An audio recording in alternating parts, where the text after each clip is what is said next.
Hi, everyone. Welcome to Appliance Advisors. I'm Francesco, joined by my co-host Dennis. As we're finally now starting to get into the season here, we want to talk about your outdoor kitchen and specifically how to protect your outdoor appliances so they last. And there's a lot there. So kind of starting the season and as you're starting to use your outdoor appliances, what should you do beforehand to make sure they last not only this season, but multiple seasons to come? Yeah, so a few things you think about. And really when we think about this concept, I think about built-in appliances. Because you have an outdoor freestanding grill, put a cover on it.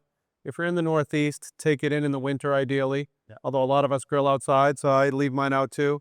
But maybe just a cover on it. That's as much it. What we really get a lot of questions on right now is, hey, I'm building this into masonry or some type of structure. We have a lot of three-season rooms out here, or these covered spaces, if you will.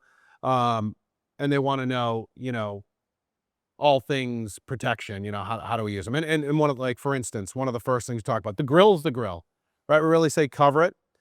We always get a lot of calls this time of year where people have just built that masonry grill island. And a lot of times when they first go to unwrap it, guess what happens? They have surface rust all over it and they're panicked. Yeah. This thing's defective, take it back, return it. No, that is surface rust that will happen because you've really, many times when this stuff comes from the factory, a lot of times there's a protective seal on it, or I've seen people literally take their own type of plastic and just wrap these tight, and their intent is to protect it or to leave it protected until the work is done. Sometimes that can take 2 to 3 months for the mason or the yard to be done or whatever the case may be, but when they go to open it, they see all this rust. Moisture has gotten in between that film layer and the water, and you actually create, it still needs to breathe. That's why our general cover, when you think about it on your grill, it's not airtight, is it? It covers the overall from just general acid rain and conditions, things like that. But there's still airflow in there. It's when you leave it pretty much tight, it just kind of sits in there and you get surface. A little barkeeper's friend that goes away. So that's the grill. But the two big ones we get are refrigeration. People want to put refrigeration outdoors, and I get it, a beverage cooler or refrigerator drawers or something like that. And then as well, ice makers get asked about a lot. And then finally, invariably, we get a lot of calls about dishwashers, outdoor dishwashers. So let's want to hop into one? Yeah, let's go right into it.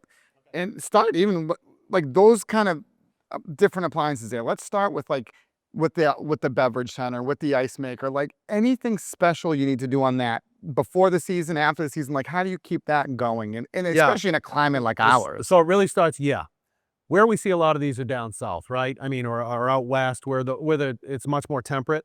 Up here, we have harsh winters, right? In the Northeast. So up here, we got to do things very differently. So the first thing I tell people about is at the very least planning the space, whether it's made out of masonry, made out of some type of cabinetry.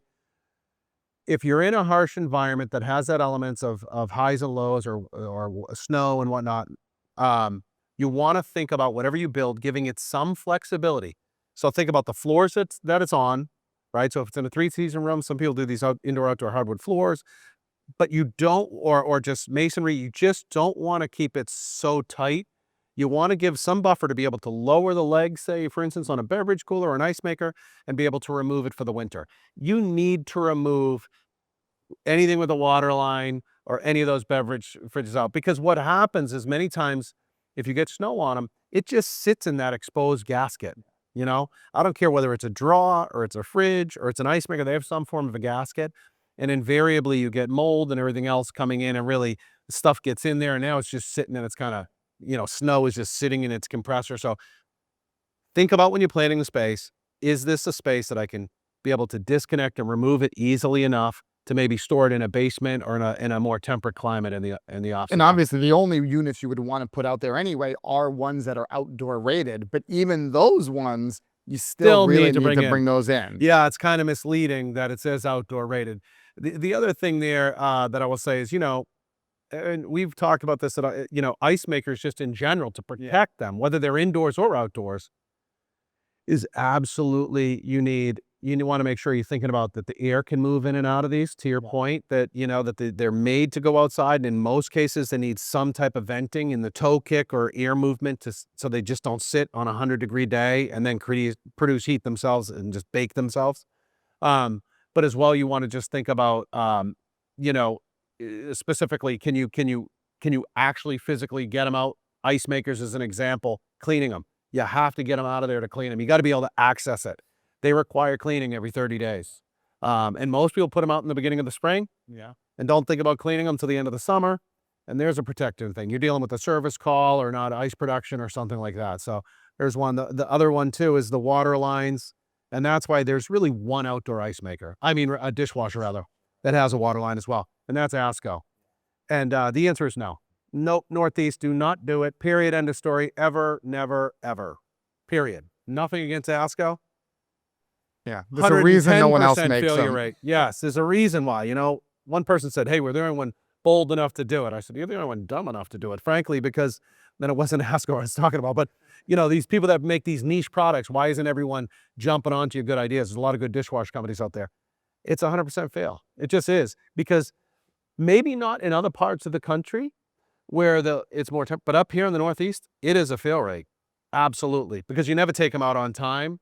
The swings are too high and low, and they need to be removed every year, and they're not. So it's not a good mix. Yeah. So really with most of these appliances, like, they have a refrigerant or a water line, ice makers, dishwashers, beverage coolers, like you said, you really got to plan to be able to remove them, access them for maintenance, but plan to have a place to store them in the winter, because in this environment, they won't last long if you're leaving them out There's all someone year recently, long. and they never thought about that, and they kind of wanted to create a toe kick, if you will, on these cabinets because they were making them out of a cabinet line, which would look beautiful. I get it. It could be done, but you can't remove it. And everything was installed. Yeah. And now they're cutting away cabinets because everything's dying on them. So just And replan lastly, it. just kind of being in the environment we're in, like not only do we have the harsh winters and all those, but obviously we're near water, a lot of places where these are going in New England. Now, you hear it with some brands about marine grade appliances. Is that worth it? Certainly it's a more expensive option, but is that worth it if you're very close to the water? I think it is. I mean, listen, I think it is. You know, even if you don't have to be on the beach to potentially consider that. If you're in an area where you get a lot of salt air, Yeah. and again, we're around a lot of water, we get a lot of those. Yeah, over the years, we've seen more and more sourcing from China for their steel. And there can be varying grades of it. 316 marine grade is generally kind of industry standard. There's a few brands that make it. You have Kalamazoo at the really high end, and then you have a brand like Blaze at the very affordable and good grill, but very affordable. But there's fewer that make those, but I think it is a good investment, particularly when you're doing things like masonry Yeah. or customized. The good part for a brand like Blaze is they're a 32-inch grill. That's the only size they make, which is a very good size. But I had someone the other day come in and say, hey, we have a rental. It's by the water. We don't want to spend Kalamazoo money, although it's a great grill. What about a Blaze? It's 32 inches. Is that something that if these renters beat on it over time, easily replaceable. It's been the same size for a lot of years. Take it in, take it out. So that masonry is kind of not having to be redone because that's not easy ever. Yeah, much easier to replace the grill than the masonry. Absolutely, yeah. All right, so I think that's it. There's some tips for you as we kind of head into the grilling season. And don't forget to follow us on social media for appliance tips and updates from Yale Appliance. Your feedback is what shapes our series. Like what you saw? Give us a thumbs up, share it with your friends, and drop your thoughts in the comments below. We love hearing from you. Stay informed and inspired on all your appliance needs. This is Appliance Advisors signing off.